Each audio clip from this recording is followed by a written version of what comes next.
Hey y'all, this is Allie Spears, your host of the Ag Chicks podcast, where I cultivate connections with the women who are helping feed the world. Today's guest is Erin Perkins. Erin, along with her husband Jeremy and their two sons, own and operate Easton Station Farms in Greenwich, New York. They are a first-generation cow-calf operation raising blonde Aquitaine and commercial cattle since 2010. The land where Easton Station Farms currently sits today was originally a family dairy farm, but through hard work and sustainable farming techniques, they've managed to raise healthy, wholesome beef on limited acreage. They have grown to be a reputable breeder of blonde Aquitaine cattle while also providing high-quality beef to the area in their on-farm store. The farm is BQA, or Beef Quality Assurance, certified, New York Grown and Certified, Masters of Beef Advocacy certified, and members of the National Cattlemen's Beef Association and New York Beef Producers Association. I'm so excited to talk to you today, Erin. I know as someone who is originally from California, when you say a state that people don't associate with agriculture, there's like all the questions and, oh, are you sure you don't live in the city with cows, or whatever the weird questions may be. So I know you're in New York. I'm assuming you obviously are not living in New York City if you're involved in agriculture. But tell us a little bit about like kind of where you guys are at and where exactly the state you guys are located. Sure. So welcome. Thank you for having me today. I'm excited. I'm honored to be here. So we are in Washington County, which is one of the top agricultural counties in the state. We're about 25 minutes from the Vermont border, Oh, hour north of Albany, half hour from Saratoga. So that's kind of how I reference people. And we're like 4 hours from New York City. So, okay. So not too close, but not too terribly far. Um, right. Nice so day trip. yeah, that's what I was gonna say. Nice day trip. And I remember, oh shoot, I guess I was in going into my senior year of high school. My brother played in Cooperstown, and so we Okay. drove through like upstate New York, and it was so beautiful. And just like you said, one of the top places for agriculture. And I think a lot of people don't think about that typically is New York also being a hub for agriculture. For But what sure. about, let's talk about kind of growing up. Like, what were you involved in agriculture growing up? Involved in the cattle business, or what did that look like? So not directly in production ag. So it's funny, my dad was a butcher and my mom was a bank teller. But I was always involved in 4-H, FFA, you name it. I always wore that corduroy jacket proudly for years and years. But I always knew I wanted to be a farmer. I just had this in my gut that this is what I wanted to do. When I was a kid, I remember I went out and I bought myself a calf hutch and brushes and all the show box, everything. I wanted to show a cow at the county fair, and I would help my friends, but I wanted to have my own cow. And it just, I mean, having a dairy operation was just not in the cards for us. So actually, the farm where we live now was my great grandparents' farm. So I was dating my now husband at the time, and we came down here and visited. It's like, who lives here? And I said, Yeah. oh, well, it's a family farm, but I'll never live here. Like, I have no desire to live here. I just remembered it being very, I don't know, at the time it was very dilapidated, and the cow barns had fallen down at that time, just years of not much happening here. And he's like, I want to live here. So long story short, we moved in and we started renovating the house. And I said, oh, I'd like to get a couple cows. Like, there was cows here. I remember cows and two ponies growing up. Like, let's just get a couple cows. So we got a couple uh, black white face cow and calf, and then two became four, and four became eight, and now we have 48. So it doesn't take Isn't long to Yeah, good old rancher math, right? And it starts with right. one, then it ends up evolving very quickly, and then one day you go out and you say, "How the heck did we get to this point?" But here we are. That's right. Well, that's awesome that you are very cool too. That you guys ended up kind of back on a ranch that was, or a farm operation that was from your family, and that you guys have been able to do that together and as a family. So, and you have children, correct? Yes, yep, we have 2 boys, 8 and 11, so they have been involved right from the very beginning with everything that we do. They show cows at the county fair. They're out there. I tell the story that my husband actually got hurt a couple months ago. It was right in the middle of calving season, terrible timing, and we had a cow we were waiting to calve, and she calved at 1 o'clock in the morning. And I came in, I knew the calf was having trouble. It was a huge calf, but she delivered it on her own. And I came in and I woke up my oldest son, who again, he's only 11. And I said, Bud, I need your help. And his first question is, where's my sweatshirt? He didn't ask why. It's 1 o'clock in the morning. I woke him up out of a dead sleep. He didn't ask why. He didn't say, I don't want to. He knew that like it was him and I that needed to get this task done. And my husband he came out, even though he shouldn't have. But we got this calf down to the barn and ultimately saved it from what could have been a really bad night if we had not intervened. So, Yeah, and I think I just saw something, it's probably on Facebook, but like that farm and ranch kids are built different, and that is such a true statement. I mean, perfect yeah. example right there of just ready to go, no matter what the day or task might bring. But do you think that your children, obviously they're still super young, but like, do you think because of how they're being raised, they will want to have a career in life in agriculture? Oh, I think so. I hope so. I mean, Yeah. it's something that, I mean, like you said, we're just built different. And like even myself, I mean, even though I wasn't involved in production agriculture, I feel like just the background, the work ethic that just just comes with the territory that they love. They see the whole cycle. I mean, we do direct to consumer freezer beef, so they see that the effort that we put into taking care of our animals, and then that we're able to provide consumers with a safe product. And the days aren't easy, and the nights can be short, and the days can be long. But I really think that, I mean, it's just something that I believe it's something that's just bred into you. There's no choice. Like I think you either have it or you don't a lot of times, and I really believe, especially my oldest, like he can drive a tractor way better than I can. Like he's my husband's go-to when it comes to doing most things. But That's so cool, and I think being able to provide those opportunities for your kids is such a unique thing, and really gives them such a unique perspective on life, and like you just mentioned, kind of the whole circle of life.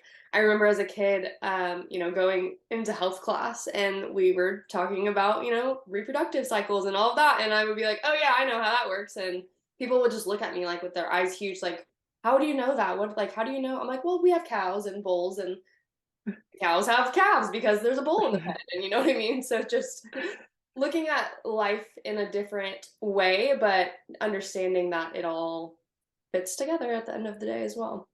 that's right. Yeah. Yeah, we just kicked off breeding season last Wednesday. So I'm kind of glad the kids are out of school for the summer. So there's no stories circulating around. Right? But I you're know. right. Especially my youngest. Then there's that other layer of like, you never know what they're gonna go to school and say Right. because Yeah. I mean, they're just honest. Like this is how it happens. So Yep, that's life. exactly. And I sometimes think that we need a little bit more of that real life honesty in today's Right. society. But that's awesome. So you mentioned that you guys have a direct to consumer business model. How did you guys settle on that being the approach you wanted to take? So we actually just celebrated our 1 year anniversary of our Oh, on-farm store. So congratulations. we've been raising beef since 2010. We raise blonde Aquitaine cattle. We're a very It's a very unique breed. We're actually the only ones in New York State that have this breed of cattle. Yeah. So when we started with them, we wanted to sell breeding stock, but then we heard all the great qualities of the beef as well. So once COVID happened and people really started to think about where their food comes from, we decided let's try to sell directly from the farm. And our sales were really great. So we were selling just off of a little freezer off of our back porch. People could pre order online, come through, pick up, and leave. But we outgrew that business model pretty quickly. So we had a little room in our garage and we both work full time off the farm. Okay. So this needed to be something that people could kind of self serve and shop on their own time without having to have a lot of extra support from us. Because I mean, if we're not working, we're farming, and the store needed to be able to sustain itself. So we started that May of 2022, and it's gone really well. I mean, we've moved a lot of product through there. We also have other local products, pork, maple, honey. Just really trying to showcase the products that are around us and get people to stop and ask us questions. I get a lot of questions on how our beef is raised, what they're fed. So to be able to continue that conversation face to face, it doesn't always happen because I'm not always here. It's Right. self-service, but I have information in our store. So if they do have a question, that they can either read about it while they're there or reach out after the fact, which people do. It's really great. Like you wouldn't think that you sometimes we get naive and like people just take it for granted all the work that we're doing, but I do think that people do care and we want to share our story. So it's been great. Yeah, I think to your point about people caring, even myself, I get, caught up in this, I don't know, cycle of thinking, oh, consumers don't care. They just want the lowest price when they go to the grocery store. But I think they really do care. And if this whole model of direct to consumer has showed us anything, is that they are wanting to know exactly who their food is coming from and how it's being raised and the whole process that goes into it. So I think it's the direct to consumer model is something that I think will continue to grow, honestly, as more people kind of learn about it and figure out how to do it and what works for their family's operation. But for you guys, what was or I know like every state has different regulations and rules and all that. And I know like depending on how you sell it too, it comes with a bunch of different policies and regulations and stuff. But for you guys, what was there like a bunch of background homework in terms of like how do we make this work, or what did it just kind of like start and then become one of those things where it just like evolved and then you had to kind of plan from there? A little of both. I mean, Yeah. we did some planning. We knew that, I mean, obviously it takes 18 to 20 Right. months to raise an animal to be able Right. to slaughter. So, I mean, there was planning to lead up to that. We weren't selling our feeder calves like we had traditionally sold them, Right. just on a truck in the fall. So there was that element. And like I said, we kind of started off seeing like, okay, is this going to work? We're 5 miles pretty much from the nearest town. So people have to make a point to want to come out here. So we wanted to make it easy for them. So that's why we started with just a little freezer on the back porch. Obviously, all of our beef has to be USDA inspected in order to sell by the cut like we're doing. Okay. Um, so we started with that model, and then we sold out like within a couple months. And we said, okay, well, if this is something we're serious about, we need to continue to look into it and see what we need to do to get to the next step. And I did just what we're doing here. I listened to podcasts. I did a lot of research online to see how people, especially the self-serve model, we wanted to be able to take credit cards. Like then it's all we have great reports by doing it that way. It's convenient for customers. So just that little extra effort, I think, really paid off for us. And but you got to do what works for you too. I mean, if that's not in the cards, I mean, Wi-Fi. I mean, like again, like I said, we're in rural America, and Wi-Fi we have just enough internet to run our iPad to be able to get credit cards. So that's always an obstacle too. Yeah, no, I think that's a huge one too that people don't think about, especially maybe if people or individuals are coming from a town where or a city where there is Wi-Fi and then they come out to make a purchase and you're like, I need you to hold that thought while I hold this up to, and stand on one foot and close my eye to try to get some internet out here. But those are all things that come with having the convenience is probably not the right word, but opportunity to buy from someone who is directly producing your food. In terms of like marketing, what was your approach there to getting the word out about the fact that you guys were doing this? So I do a lot of social media, sharing my story from Instagram and Facebook. I feel like beefed up our website. Wanted to make it really crystal clear, like what we were doing, how you could shop with us. And I do get folks reaching out that they have found us on Google and they did check out our website. It's funny because when we first started, we thought that we would continue with the pre-orders and with the self-serve, and pre-orders have dropped virtually right off the face of the earth. People just want to do the self-serve. Interesting. So we've had to make some adjustments on the fly, and I have things are always changing, and I guess it's trying to like keep up with whatever the latest trends are as far as getting your name out there, getting your post viewed, and things that you would think would get likes and loves right off the bat are buried in things that you would think, gee, like that's just run of the mill. Like Right. a picture of a baby calf or a quote about a bad day, and all of a sudden it's getting a bunch of likes. But at the end of the day, you want people to realize they're looking for steak, I want my name to come to the top of the pile. And we'll go into restaurants now, and we'll go to our local brewery and just try to make connections, and how we can get that whole local food movement kind of going together. I just pitched an idea to our brewery recently, burger and a beer night. Like, how can we work together? I'll help you, you help me. So Right.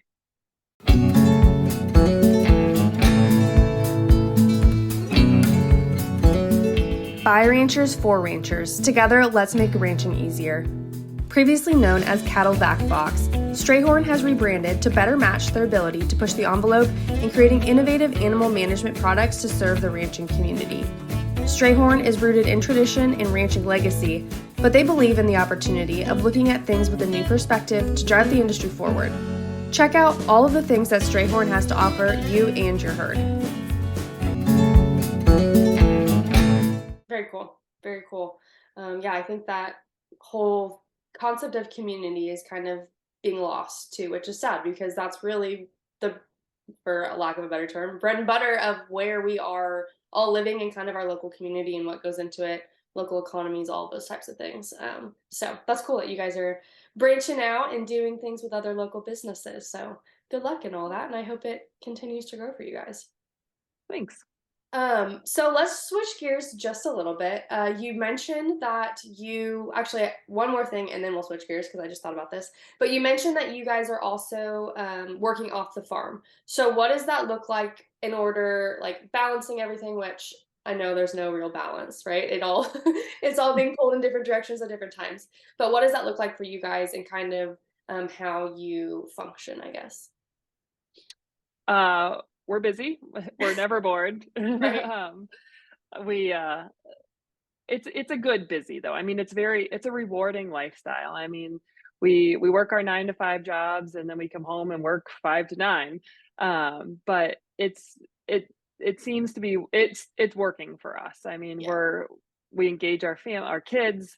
Um, we enjoy what we do. We like to see kind of the fruits of our labor. I mean, to just look and see like where we've come from to where we are now. I mean, even if it's the little things of clearing brush and building fence and reclaiming we this past year we reclaimed another 5 acres of land that was like that hadn't been really farmed since my great grandparents did it. So to be able to like see all those things kind of come full circle and see my dad is ecstatic to have cows up behind his house again that haven't been there in 50 years. So um it doesn't come without blood, sweat, and tears though. I mean, there's some days that are just you feel kind of defeated and you're tired and you'd like to go to bed, but there's also days when you know that all of your efforts are worth it. We just sold some cows over the weekend, and to see where we have come from, that we wanted to get started with this breed of cattle. We've built up our herd, and now we're able to sell quality cattle back to someone who's just getting started. Like, that's a really great feeling. Yeah, and you mentioned that the breed you guys have is unique, and you kind of mentioned some of the reasons. But why? Like, what was the reasoning behind going with that breed and not, Angus or Hereford or whatever, when you guys were starting out? So they were just different. I Yeah. had seen them. I was 10 years old. We went to a county fair up in Maine. And again, like I said, my dad was a butcher, and this guy had a whole line of cattle laying there, and we'd never seen them before. So my dad got talking to him, and he said that they were blondes and told us why he liked them. So when we started out down here, like I said, we wanted something that was just going to be a hobby. Look where that got us, Yeah. 48 cows later. Right.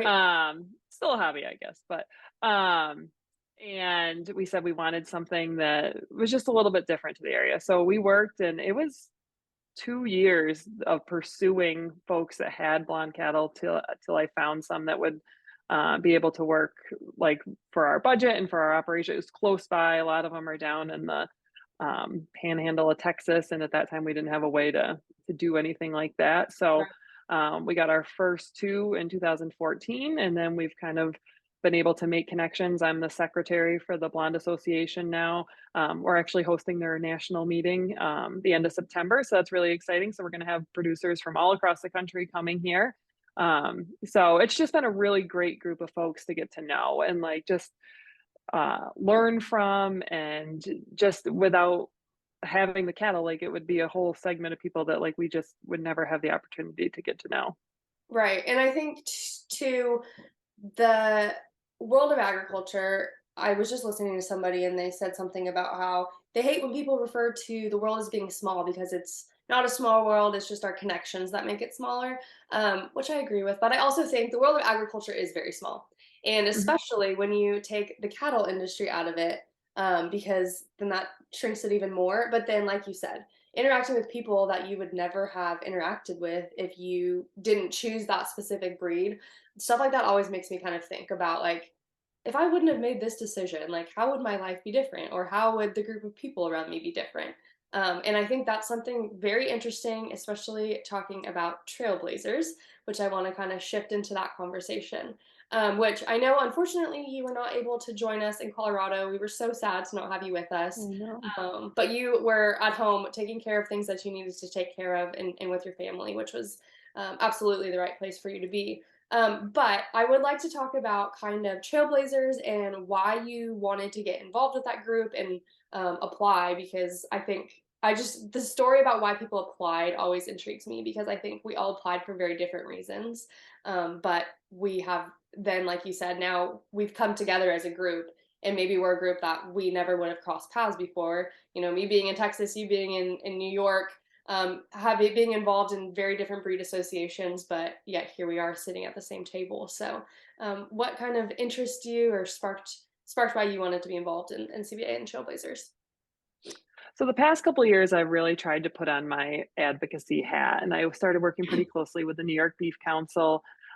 Took their top of the class program, got to meet again, just meet some really great folks that I never would have met otherwise, Right. and really just taking a step back, looking at the beef industry as a whole, and saying like, what can I do to do my part? And like, obviously, we love the breed of cattle we raise, but we know that we're a very small segment, and we know that we just want people to eat beef in general and understand what we're doing as farmers, and to be able to share that story to the best of our ability.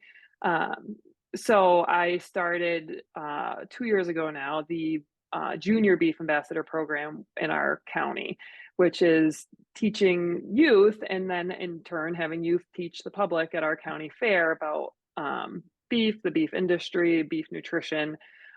So it was kind of a grassroots program that I started here, and I want to do the best that I can for these kids too, to make sure that I'm giving them the tools and the resources.